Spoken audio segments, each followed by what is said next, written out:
हाले हाले धन्यवाद धन्यवाद महिमा राधा तेरी महिमा को मेरे प्रभु मेरे परमेश्वर मेरे यीशु तेरी महिमा को रब की होवे तना में साधक की होवे तना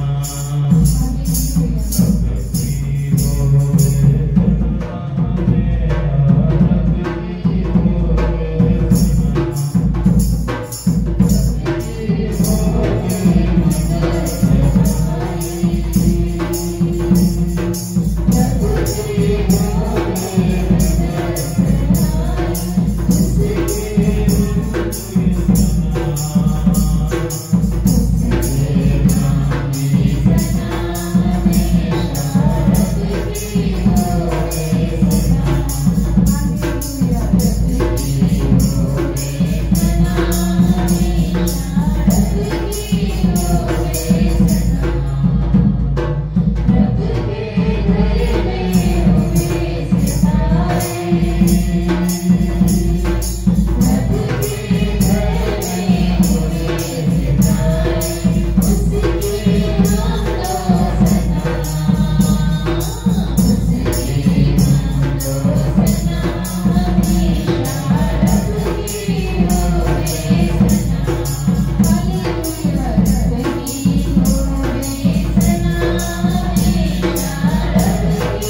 जैसा ना कोई मिला,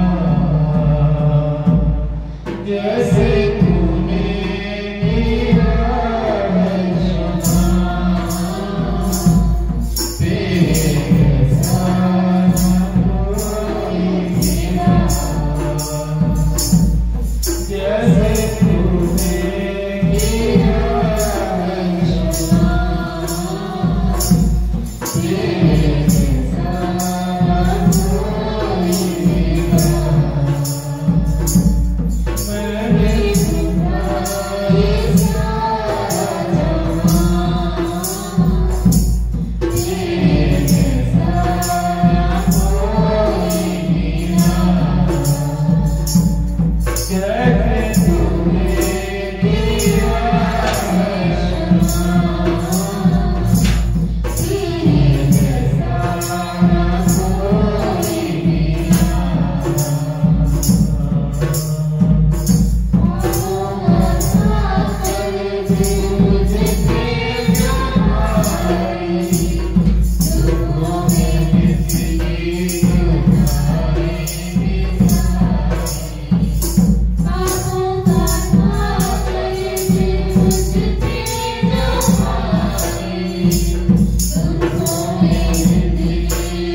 मैं जिंदा होना जो तेरी दया न होती, मैं जिंदा होना जो तेरी दया न होती।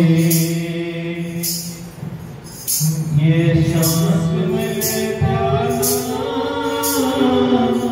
सांस मेरे पाना जो तेरी दया होती, मैं जिंदा होना जो तेरी दया न होती, मैं जिंदा होना जो तेरी दया न होती। जितनी बार गिरा हूँ तूने मुझे उठाया है,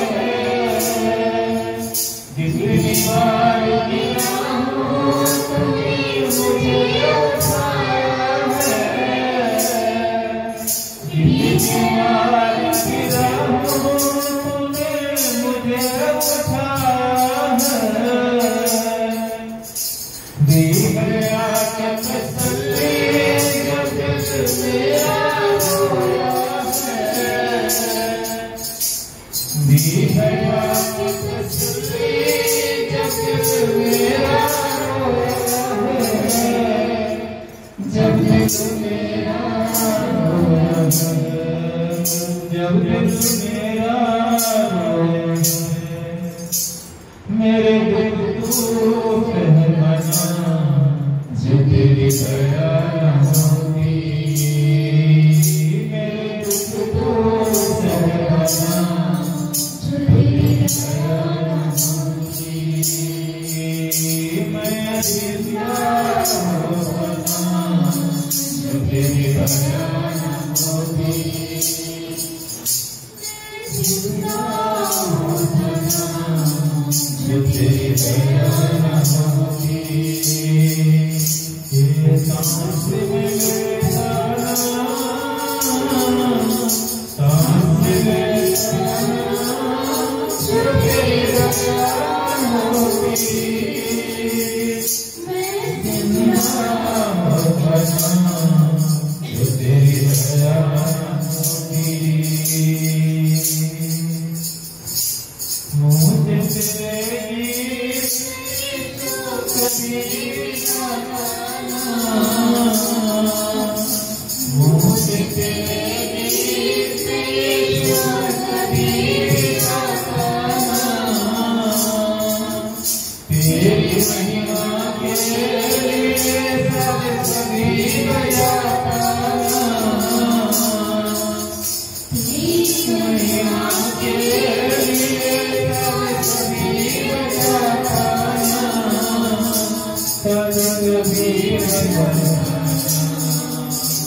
ताज कभी बजाता, मैं तेरे गीत में गाना जो तेरी दया न होती, तेरे गीत में गाना जो तेरी दया न होती, मैं जिंदा होना जो तेरी दया न होती, मैं जिंदा होना जो तेरी दया न होती। ना तो ऐसे पाप जिनको रोज करता था, ना तो ऐसे पाप जिनको रोज करता था, तेरे पावन आँखों में आंसू भरता था, तेरे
हम बहुत ही कान लगाएंगे और सुनेंगे, क्योंकि नीति वचन अभी नीति वचन है।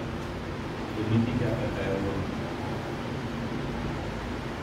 बुरे लोगों के विषय में डाह न करना और न उनकी संगति की चाह रखना, क्योंकि वे उपद्रव सोचते रहते हैं और उनके मुँह से दुष्टता की बात निकलती है। हर बुद्धि से बनता है और समझ के द्वारा स्थिर होता है। ज्ञान के द्वारा पृथ्वियाँ सब प्रकार की बहुमूल्य और मनोहर वस्तुओं से भर जाती है। बुद्धिमान पुरुष बलवान भी होता है और ज्ञानी जन अधिक शक्तिमान होता है। इसलिए जब कोई युद्ध करे तब युक्ति के साथ करना, विजय बहुत से मंत्रियों के द्वारा प्राप्त होती है। बुद्धि इतने ऊंचे पर है कि मुंह से नहीं पा सकता, वह सभा में अपना मुंह खोल नहीं सकता। जो सोच विचार के बुराई करता है उसको लोग दुष्ट कहते हैं। मूर्खता का विचार भी पाप है और ठट्ठा करने वाले से मनुष्य घृणा करते हैं।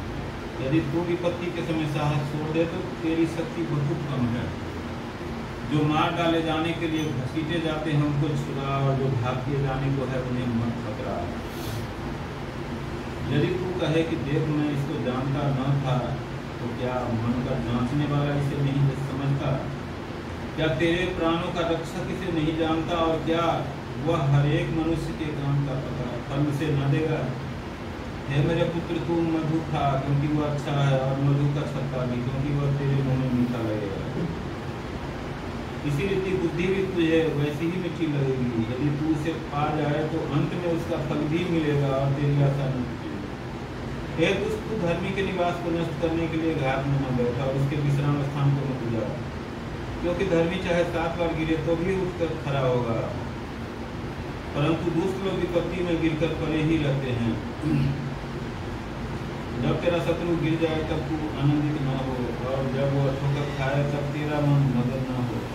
कहीं ऐसा न हो कि यह हवा यह तेरा प्रसन्न हो और अपना क्रोध कर से हटा ले। कुकर्मियों के कारण मत कूद, दुष्ट लोगों के कारण डाह न कर, क्योंकि बुरे मनुष्य को अंत में कुछ फल न मिलेगा, दुष्टों का बुझा दिया जाएगा। हे मेरे पुत्र, यहोवा और राजा दोनों का भय मानना और बलवा करने वालों के साथ न मिलना, क्योंकि उन पर विपत्ति अचानक आ पड़ेगी, और दोनों की ओर से आने वाली विपत्ति को कौन जानता है। बुद्धिमान के वचन यह भी है, न्याय में पक्षपात करना किसी रीति भी अच्छा नहीं। जो दुष्ट से कहता है कि तू निर्दोष है, उसको तो हर समाज के लोग साथ देते हैं और जाति जाति के लोग धमकी देते हैं, परंतु जो लोग दुष्ट को डांटते हैं उनका भला होता है और उत्तम से उत्तम आशीर्वाद उन पर आता है। जो सीधा उत्तर देता है वह वोटों को चुनता है। अपना बाहर का कामकाज ठीक करना और खेत का काम तैयार कर लेना, उसके बाद अपना घर बनाना, व्यर्थ अपने पड़ोसी के विरुद्ध साक्षी न देना और न उनको खुश करना। मत कह जैसा उसने मेरे साथ किया वैसा कि मैं भी उसके साथ करूँगा और उसको उसके काम के अनुसार बदला दूंगा। मैं आलसी के खेत के पास से और निर्बुद्धि मनुष्य की दाख की बारी के पास से होकर जाता था, तो क्या देखा कि वहाँ सब कहीं कटी हुए पेड़ भर गए हैं और वह बिच्छू पौधों से भर हो गया और उसके पत्थर का बारा गिर गया है। तब मैंने देखा और उस पर ध्यानपूर्वक विचार किया। हाँ, मैंने देखकर शिक्षा प्राप्त की। छोटी सी नींद एक और झपकी, थोड़ी देर हाथ पर हाथ रख के और लेते रहना, तब तेरा कंगाल पन डाकू के समान और तेरी घटी हथियार बन मनुष्य के समान आ पड़ेगा।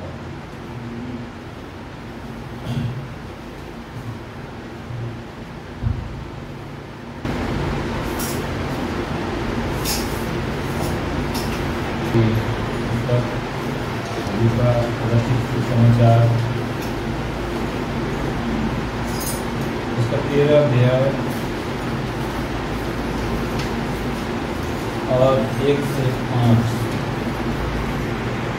5 जो वचन है उसको हम देखेंगे, उसका मनन करेंगे।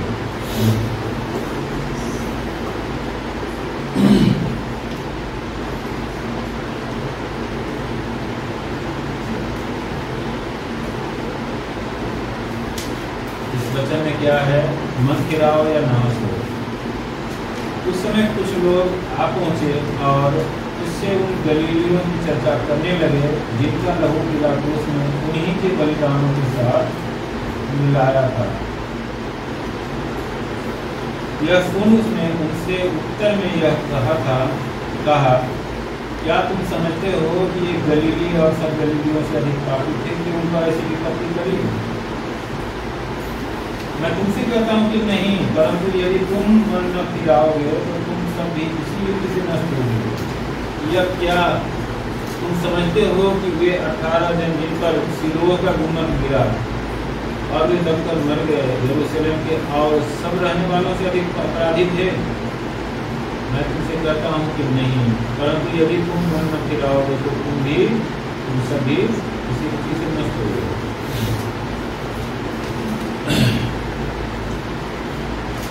खुदावंद यीशु आपका धन्यवाद करते हैं प्रभु जी इस वचन के लिए, और प्रभु जी इस वचन का जो भी मुख्य आशय है प्रभु जी, खुदावंद जी जाहिर करने का ताकि प्रभु जी इसको हम भगवान समझ सके, पढ़ सके, सुन सके, बोल सके, ताकि हमारी आत्मा में जगह पाए और प्रभु जी ये बदलाव हमारे जीवन में लाए। प्रभु जी यीशु मसीह के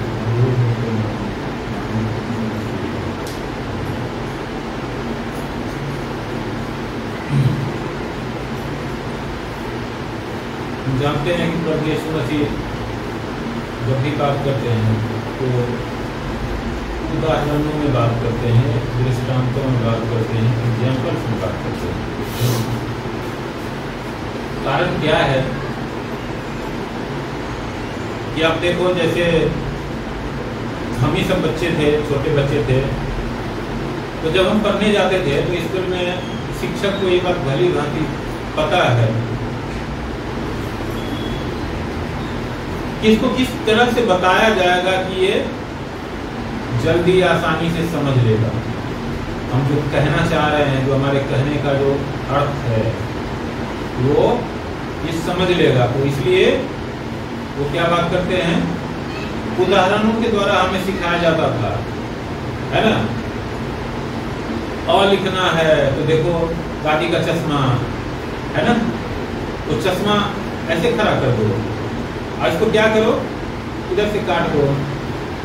बाबा का डंडा कहाँ है, एक डंडा इधर लगा दो, और वो जो नाना जी हैं उनका डंडा ये कैसे लगा दो, तो हो गया। तो हम लोग भी आसानी से समझ जाते थे, बच्चे आसानी से समझ जाते हैं।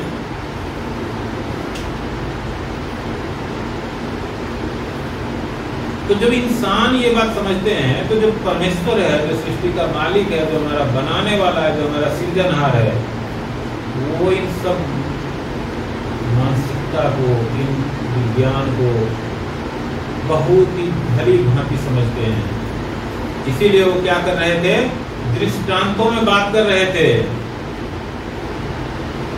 और हमेशा दृष्टांतों में, जैसे अभी हमने गवाही दी, तो परमेश्वर ने क्या किया, दृष्टांतों में ही वो स्वप्न दिखाया, और स्वप्न भी दृष्टांतों में ही दिखाते हैं। एक आदमी का चेहरा लगाया जाता है कि ताकि हम समझ सकें कि उस आदमी का जो चेहरा लगाया गया है, प्रभु ने जो दिखाया है, अब हम कहेंगे कि अरे वो आदमी ऐसा छलिया है, उसने ऐसा धोखा दिया हमें। नहीं भैया, उसका जो नेचर है आप जानते हो कि वो छलिया है, इसीलिए उसका चेहरा दिखाया गया है कि दूसरे जो है ना उसी के जैसे हैं, जो आपके जैसे, आपके साथ जो व्यवहार करते हैं।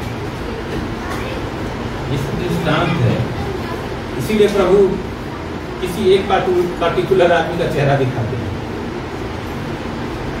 ये परमेश्वर का तरीका है। हालेलुया। तो यहाँ पर भी जो बातें हो रही है, किस विषय में बातें हो रही है,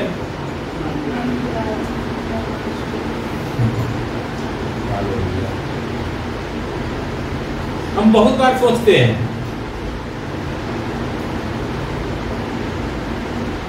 हम लोग भी, मुझे लग रहा है कि काफी हद तक जो है इसी तरह से सोचते थे, और कभी कभी तो आज भी हमारे मन में विचार आ जाता है ऐसा, ये हम नहीं कर सकते कि नहीं। और बहुत से लोग तो डायरेक्ट कहते हैं, जैसे अय्यूब को उसके दोस्त बता रहे थे, हम इस पवित्र शास्त्र में देखते हैं कि अय्यूब जब मुसीबत में पड़ा था तो उसके दोस्तों का फर्ज क्या था कि उसको शांति देना चाहिए था। लोग क्या करते हैं, आप देखो, मान लो किसी का कोई मर गया, सबसे दुखद घड़ी यही होता है, जानते हैं लोग कि भाई इसके ऊपर जो मुसीबत है ना, ये कभी पूरा होने वाला नहीं है, ये ऐसी क्षति है जो पूरा होने वाला नहीं है। हमारे जीवन से अगर कोई चला जाता है तो उसकी जगह कोई नहीं ले सकता है। लेकिन फिर ये लोग तसल्ली देते हैं, अरे क्या करिएगा, संसार का यही नियम है, धीरज रखना पड़ता है, मन को शांत करना पड़ता है, मन को शांत करिए, मत रोइए, है ना। लोग तसल्ली देते हैं ना, क्यों देते हैं तसल्ली? क्या वो लोग नहीं जानते हैं कि इनके जीवन से जा चुका है? फिर भी क्योंकि वो उसका भला चाहते हैं, उससे प्रेम करते हैं, और उसको दुख में देख के, पीड़ा में देख के वो चाहते हैं कि इसकी दुख पीड़ा को जो हम कर सके इतना कम करें। हालेलुया। इसलिए वो तसल्ली देते हैं। लेकिन लोग क्या कहते हैं, वहां अय्यूब के दोस्त क्या कह रहे थे, अरे बिना पाप किए ये विपत्ति आ ही नहीं सकती है। ये जो विपत्ति तुझ पर पड़ी है ना, ये इसीलिए पड़ी है कि तुमने पाप किए होंगे, है ना। हम लोग भी ऐसे ही जजमेंट करने लग जाते हैं, अरे फलना जो है ना, उसका जो रोड में एक्सीडेंट हो गया ना, ये भयानक पापी था, इसीलिए एक्सीडेंट हो गया।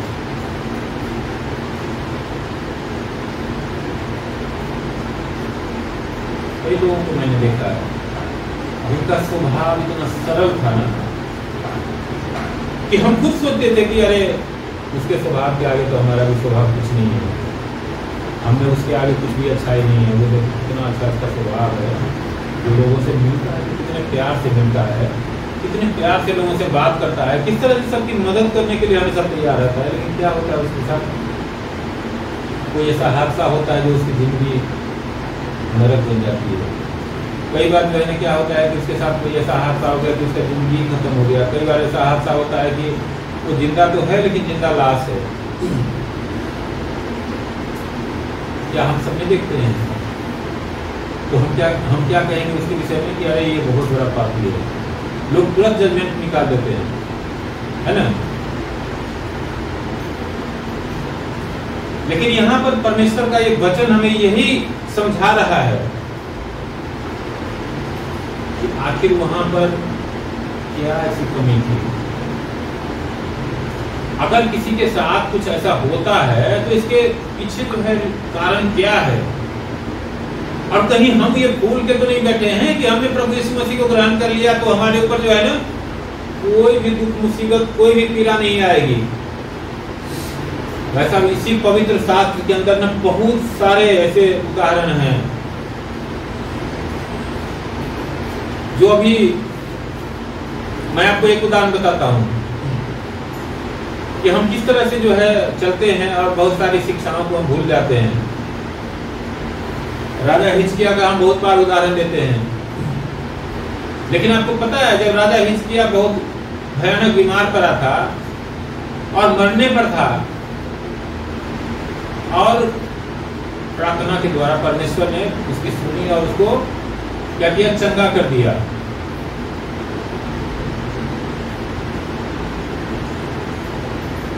जब ये एक पड़ोसी राजा ने सुना तो अपने दूतों को भेजा कि जाओ राजा हिजकिय्याह का हालचाल पूछो और भेंट भेजा।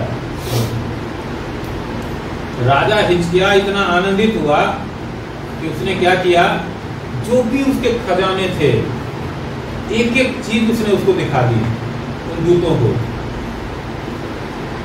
बहुत गौर से ये बात सुनिएगा, ये हम सबकी आंख को खोलने वाला है। उसने तो ये समझा कि वो जो दूत आया है ना वो हमारा हितैषी है राजा, इसीलिए उसने दूत भेजा है। और इस उसी में जो है ना वो अपनी लिमिटेशन भूल गया कि हमें कहां तक चलना चाहिए था। उसने क्या किया, अपने राज्य में अपने खजाने में जो भी अच्छी चीजें थी सब घुमा घुमा के दिखाया। फिर वो दूत चले गए। फिर परमेश्वर ने अपने दूत को भेजा, अपने नबी को भेजा और कहा कि वो जो लोग आए थे वो क्या कह के गए हैं। यशायाह ने पूछा क्या कह के गए और क्या क्या किए हो, क्या क्या दिखाए हो। तो बोला जो ऐसी कोई चीज ही नहीं बची जो मैंने उसको दिखाई नहीं हो। खुशी से परमेश्वर ने यशायाह के जरिए बोला, थोड़े दिन बीतने पर कुछ भी नहीं बचेगा तुम्हारे पास, वो सब लूट के लेके जाएंगे। और वैसे ही हुआ। बस इतना था कि राजा हिजकिय्याह परमेश्वर का थोड़ा आज्ञाकारी था, उसका भय रखता था, तो बोला कि तेरे जिंदा रहते समय नहीं होगा, तेरे बाद होगा और तेरे लोग बंधुआई में डाले जाएंगे। तो कहने का मतलब ये है कि हमें हर एक चीजों को बहुत ही बारीकी से समझना चाहिए कि परमेश्वर ने जो हमारे जीवन में आशीषें दी है और जो देता है उसको हम व्यर्थ में लुटा नहीं सकते। अगर हम व्यर्थ में लुटाते हैं तो हमारे ऊपर जो मार करेगी, क्योंकि एक छोटी से छोटी चीज भी परमेश्वर हमें दे रहा है ना, तो ये उसकी दया और अनुग्रह है, तो हम उसको लुटा नहीं सकते। हम ये नहीं करें कि किसी की मदद हमें नहीं करना चाहिए, मदद करना अच्छी बात है, लेकिन हम सारे खजाने किसी के लिए खोल नहीं सकते हैं। जैसे राजा हिजकिय्याह के साथ हुआ तो उसका परिणाम क्या हुआ। इसलिए ये चीजें हमें ध्यान में रखना चाहिए। लेकिन इन सब के पीछे जो जड़ है वो क्या है, वो क्या हुआ, नाश ही हुआ ना। तो नाश होने का जो कारण है वो क्या है। अभी मैंने क्या कहा कि राजा हिजकिय्याह जो परमेश्वर का भय रखता था, है ना। अय्यूब भी तो भय रखता था। क्या अय्यूब नाश हो गया था? अब यही दोनों में मैं कंपेयर करके दिखाता हूं कि राजा हिजकिय्याह को भी परमेश्वर ने नाश तो नहीं होने दिया, बचा लिया, लेकिन उसके बाद जो उसके बेटे पोते थे सब बंधुआई में डाले गए, उसकी प्रजा बंधुआई में डाले गए। और उसका जो भी चीजें थी सब उठा के ले गया। बेबीलोन का राजा सारा लूट के ले गया, कुछ भी नहीं बचा उसका। कारण क्या है कि उसने उन बाहरी चीजों को तो देखा लेकिन मन नहीं फिराया उसने। और यहां पर क्या है, अय्यूब के ऊपर इतनी मुसीबतें आई लेकिन फिर भी क्या है, उसका मन जो है परमेश्वर के प्रति वफादार था। इस कारण उतनी मुसीबत के बाद ही परमेश्वर ने उसको निकाला। और जब निकाला तो जिस तरह से सोना चांदी को पिघलाया जाता है और जब वो पिघल के निकलता है तो वो चमकदार होता है, उसमें अशुद्धि नहीं होती है कोई भी।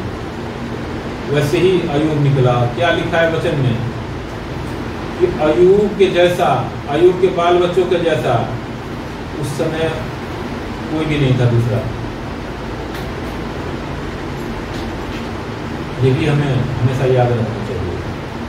तो यहाँ पर जो कह रहा है वचन, यही इसी विषय में कह रहा है कि मन फिराओ या नाश हो। मतलब ये कंडीशन है कि जो लोग जिनके साथ जो बुराइयां होती है और वो बुराइयों में जो खत्म हो जाते हैं, उसका मेन कारण है कि चाहे वो परमेश्वर के लोग हो चाहे कोई और हो, गैर विश्वासी हो,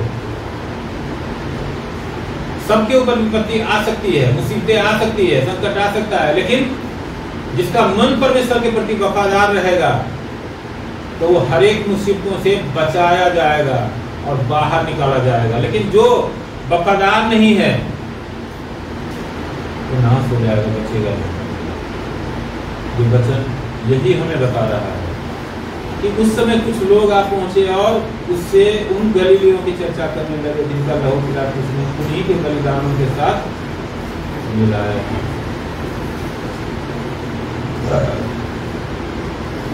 आप प्रभु के पास क्यों गए? एक जिज्ञासा थी कि आखिर जो लोग जो मार दिए गए हैं उसका क्या कारण है। तो यहाँ पर हम देखते हैं कि यह सुन उसने उनसे उत्तर में यह कहा, क्या तुम समझते हो कि ये गलीली और सब गलीलियों से अधिक पापी थे कि उन पर ऐसी विपत्ति करी? मतलब हम जजमेंट करने लग जाते हैं।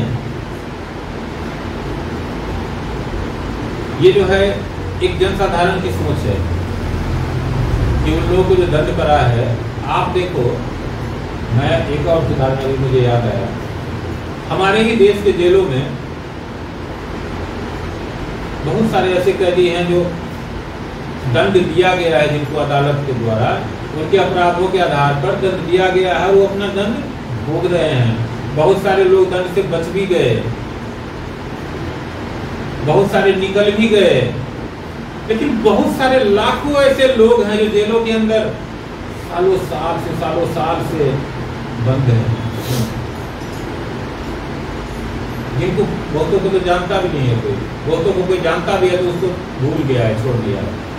कोई जमानत करवाने वाला नहीं, उन पर कोई अपराध नहीं साबित हुआ कभी, लेकिन वो क्या है, विचाराधीन में। अब कब विचार होगा? मान लो कि कोई 20 साल का आदमी जेल में गया और 30 साल से विचार हो रहा है, जब उसके जीवन में कुछ करने का समय था उस समय तो निकल गया।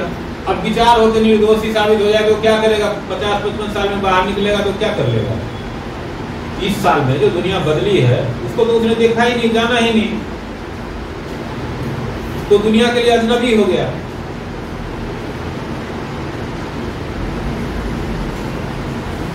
ये सब बातें वही है जो हमें देखते हैं। क्या कह रहे हैं कि क्या वो अधिक पापी थे और लोगों से? और लोग जो है पापी नहीं है, और वो ज्यादा पापी थे इसीलिए वो जेल में चले गए, और वो इसीलिए जो है वो रोड एक्सीडेंट में मर गए, इसीलिए ट्रेन दुर्घटना में मर गए? नहीं। हालेलुया। मैं तुमसे कहता हूं कि नहीं, परंतु यदि तुम मन न फिराओगे तो तुम सब भी इसी रीति से नष्ट होगे। प्रभु बार बार एक बात जो है बहुत बार रिपीट हुआ है जब ये सुसमाचार की किताबें पढ़ते हैं तो उसमें एक चीज बहुत बार रिपीट हुआ है, क्या? मन की बात। मन फिराने क्या है? मन फिराने हमने मान लिया कि चलो जी प्रभु यीशु मसीह हमारे लिए जो धरती पर आए, हमारे पापों के लिए उन्होंने बलिदान दिया और क्रूस पर चढ़ा दिए गए और तीसरे दिन क्या हुआ? जी उठे। ठीक है, ये हम कहते हैं कि हमारा विश्वास है, अच्छी बात है, और लोग भी विश्वास करते हैं। लेकिन इस विश्वास का जो परिणाम है वो क्या दिखाई दे रहा है हमारे ऊपर? अगर हमारे चाल चरित्र में कोई बदलाव नहीं आया तो इस विश्वास के होने न होने से हमारे जीवन में क्या बदलाव हुआ? कुछ बदलाव हुआ दिखाई दिया? मान लो कि एक केमिकल हमने लाया और हमारे पौधे डेवलप नहीं कर रहे थे, हमने उस पर छिड़काव कर दिया या उसमें कीटाणु लग रहे थे और फसलें खराब हो रही थी और उस पर हमने छिड़क दिया, और आज भी फसलें वैसी ही है, आज भी खराब हो रहा है, आज भी सब कुछ खत्म होते जा रहा है, तो उस कीटाणु को छिड़कने का कोई, वो कीटाणुनाशक को छिड़कने का कोई फायदा हुआ? नहीं हुआ ना, वो पैसा भी व्यर्थ गया ना। ऐसे ही प्रभु के बारे में भी लिखा हुआ है कि अगर हमने मन नहीं फिराया तो जो हमने प्रभु को ग्रहण किया है ना, उसका फायदा नहीं है, क्योंकि प्रभु यीशु मसीह दोबारा से हमारे लिए क्रूस पर नहीं चढ़ेंगे, एक ही बार वो क्रूस पर चढ़ेंगे। बार बार वो हमारे लिए क्रूस पर नहीं चढ़ेंगे, और यदि हम ऐसा करते हैं तो हम यही चाहते हैं कि हमारे लिए हर दिन कोई क्रूस पर चढ़े। ऐसा नहीं हो सकता, ये अनहोना है। और अगर प्रभु यीशु मसीह के उस लहू का मोल हम नहीं जानते हैं, उस बलिदान का मोल हम नहीं जानते हैं, तो फिर आप सोचो कि और कौन सा बलिदान होगा जो हमें शुद्ध करेगा और जो परमेश्वर के नजदीक हमें लेके जाएगा। इसीलिए यहाँ पर कह रहा है कि हमारे लिए केवल एक ही चीज है, तो क्या है? मन फिराना। तुम समझते हो कि वे 18 जन जिन पर सिलों का घुमट गिरा और वे दबकर मर गए, यरूशलेम के और सब रहने वालों से अधिक अपराधी थे। एक और उदाहरण दे रहे हैं कि जो 18 लोग जिनके ऊपर सिलों का घुमट गिर गया था और वो 18 लोग मर गए दर्द में, तो लोग यही सोच सकते हैं कि वो जो है ना बहुत ज्यादा पापी थे, इसीलिए उन पर जो है क्या हुआ? घुमट गिरा और वो दर्द के मर गए। लेकिन प्रभु कह रहे हैं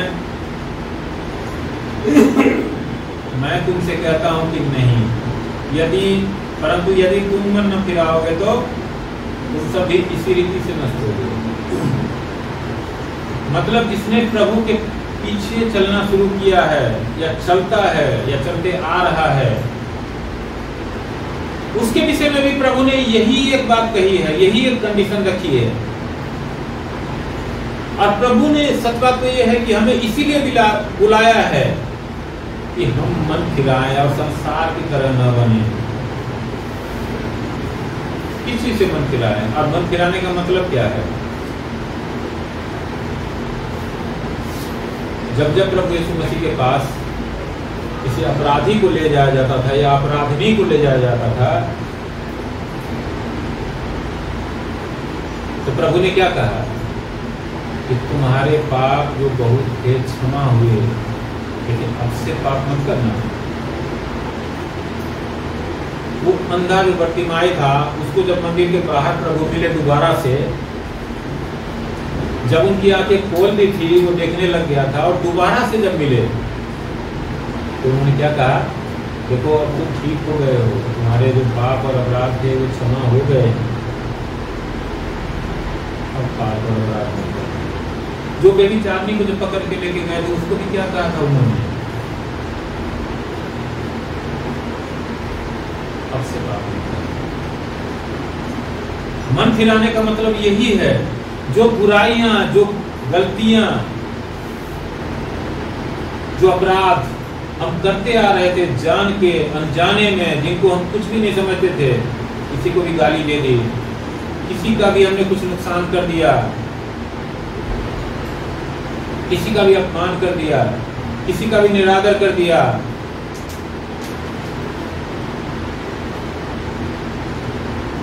लुचपन करते थे, लोगों को सताते थे, अब मत करना। मत फिराने का मतलब यही है। अब जो है ना, परमेश्वर के डर में रहना, क्या कहता है कि वो तो तुम्हें भी दिया जाएगा। हालेलुया। मतलब जिस नाप से हम दूसरों के लिए नापेंगे, उसी नाप से परमेश्वर हमारे लिए नापेंगे, हम भी नापे जाएंगे।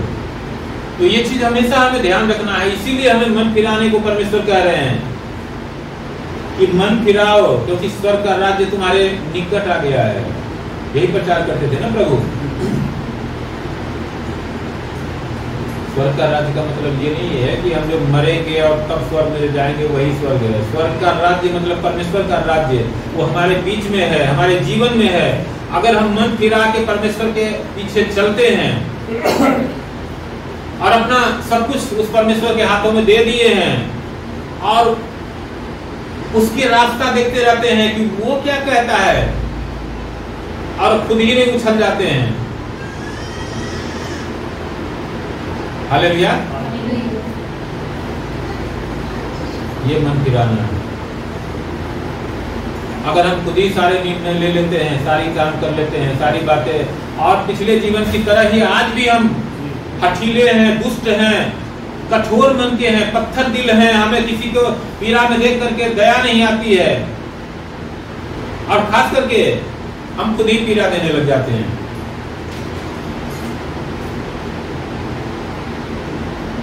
तो हम आज भी पुराने जीवन में हैं, और यहाँ पे प्रभु का वचन कहता है कि हम नाश होने के लिए ये सब काम कर रहे हैं। इसीलिए प्रभु कहता है कि मन फिराओ। कोई आदमी चाहे जीवन भर बहुत ही अच्छे काम करता आया हो, बहुत ही अच्छे काम करता आया हो, लेकिन अगर वो अच्छाई से फिर के अगर बुराई की तरफ मुड़ जाएगा, तो परमेश्वर का वचन कहता है कि मैं उसकी किसी भी अच्छाई को याद नहीं करूंगा, और जो बुराई वो कर रहा है उसके अनुसार उसको फल दूंगा मैं, और वो दंड पाएगा। और यदि कोई बहुत बुराई करते आ रहा था, लेकिन उसने बुराई से अपने मन को फिरा के और क्या किया, परमेश्वर का डर में चलने लग गया और परमेश्वर के भलाई में चलने लग गया और अपने आप को बदल दिया, तो परमेश्वर का वचन कहता है कि मैं उसके पुराने पापों को याद नहीं करूंगा, अब जो अच्छा हो गया है उसके अनुसार उसको फल दूंगा।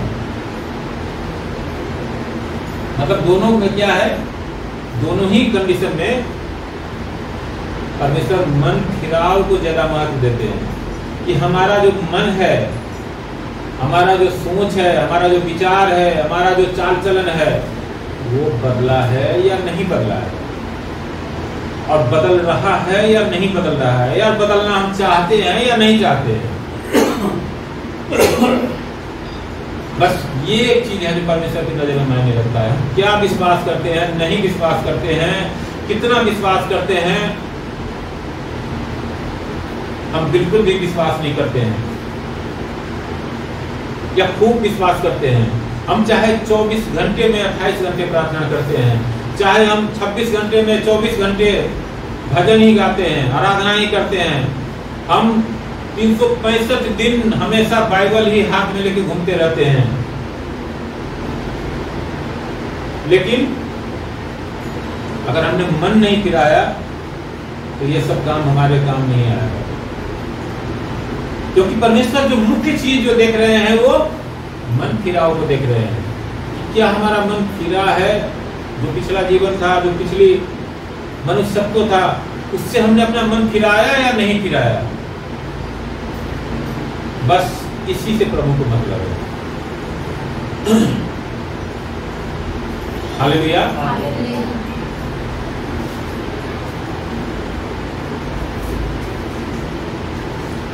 इन तमाम बातों का जो उद्देश्य है वो यही है कि जो कुछ भी हमारे जीवन में अगर अच्छा है तो वो परमेश्वर की देन है, उसकी मेहरबानी है। और जो कुछ अगर नहीं है वो भी वही परमेश्वर कर सकते हैं, दे सकते हैं।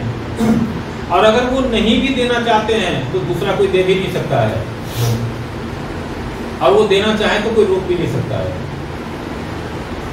इसलिए हमें परमेश्वर के प्रति विश्वास योग्य बने रहना है। और अगर हमारे विश्वास योग्यता में कमी है, हमारे मन फिराव में कमी है, तो हमें परमेश्वर के आगे बैठ करके उनसे प्रार्थना करना है कि परमेश्वर हमारे मन को बदल, कि जैसा तू चाहता है वैसा हमारा मन हो, वैसा हमारा जीवन हो। जो हमारा पुराना मनुष्यत्व है उसे मैं पूरी तरह से छुटकारा पाना चाहता हूं, चाहती हूं। तू हमें अवसर दे, तू हमें सामर्थ दे, तू हमें वो बुद्धि और समझ दे कि मैं ऐसा कर सकूं, कि तुझसे इनाम पा सकूं, तेरा भरोसेमंद बेटा बेटी बन सकूं। हालेलुया।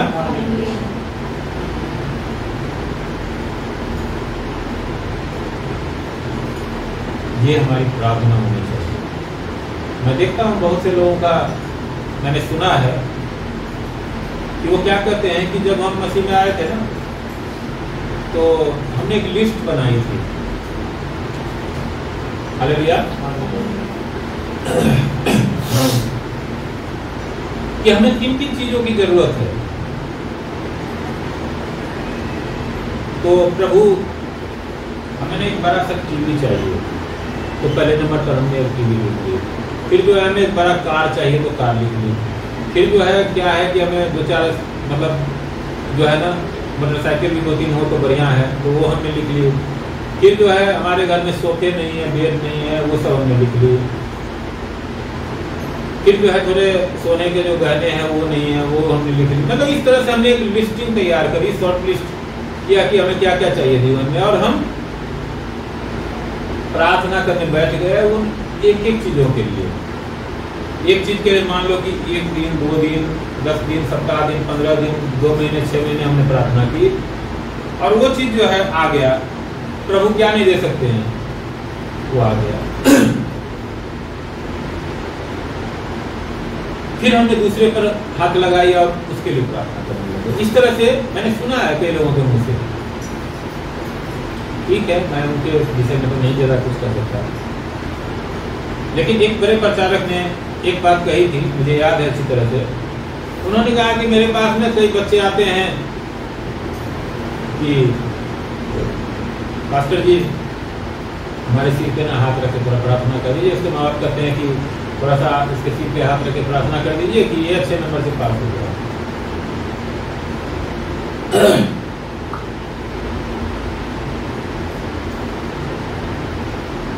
कोई आता है कि प्रभु जी हमारे पास कार नहीं है, हमारे लिए प्रार्थना करिए कि हमें कार मिल जाए।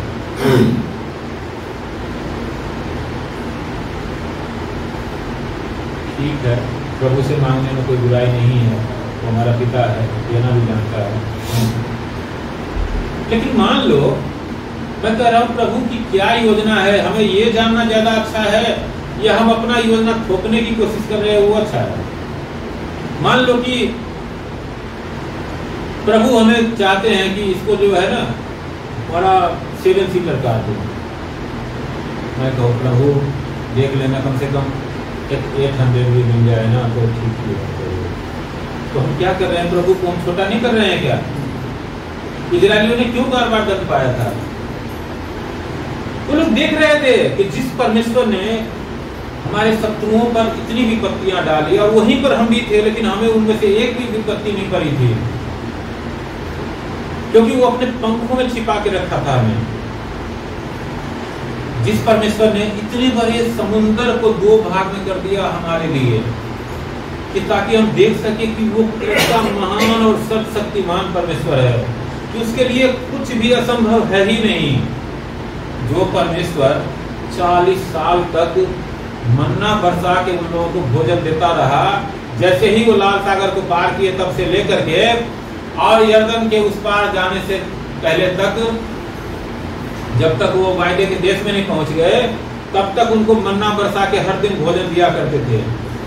जिसको आग के खंभे और बादल के खंभे से रोशनी और गर्मी दी, जिसको चट्टान फाड़ के पानी पिलाई, ये सब देखने के बाद जिसके लिए बोला जो नहीं नहीं ये मन्ना खाते खाते हम लोग जो है ना मुंह का स्वाद खराब हो गया है, थोड़ा सा स्वाद बन जाए तो बटेरे फैला दी, 1 महीना तक बटेरे ही खाते रहे जितना खाना।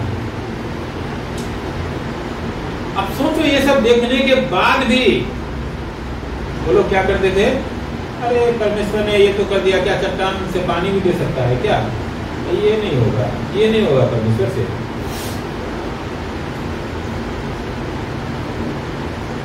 खारा पानी जो है, इस खारा पानी को मीठा भी कर सकता है क्या?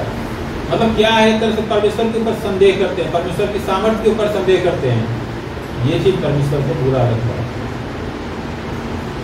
हालेलुया। और इसके चलते बार बार वो दंड पा रहे थे। और जो कुछ दिन का रास्ता था वो इतने लंबे सालों का रास्ता हो गया। आप ये देखिए, मतलब हमें ऐसा नहीं करना है, हमें जो है अपने जीवन को पूरी तरह से परमेश्वर के हाथों में रखना है और बदलना है, ताकि हम हमेशा परमेश्वर के पंखों के तले हम सुरक्षा पाएं, हमेशा शांति पाएं और हमेशा आनंद हमारे अंदर बना रहे, हमारे जीवन में बना रहे। हालेलुया। ये 3 चीजें हमारे लिए सबसे ज़्यादा जरूरी है, बाकी चीज तो आते जाते रहते हैं। हालेलुया। परमेश्वर का दिल से धन्यवाद करता हूँ इस सुंदर वचन के लिए। हमारे लिए एक ही पैगाम है, मन फिराना। प्रभु ये वचन के हृदय में अधिकाई से बसने में मदद करें और हमारे जीवन में एक प्रभाव लाए, हमारे जीवन को बदले। जो भी चीज़ें परमेश्वर के अनुकूल नहीं है वो सब चीज़ें हमारे जीवन से फेंका जाए, बदला जाए।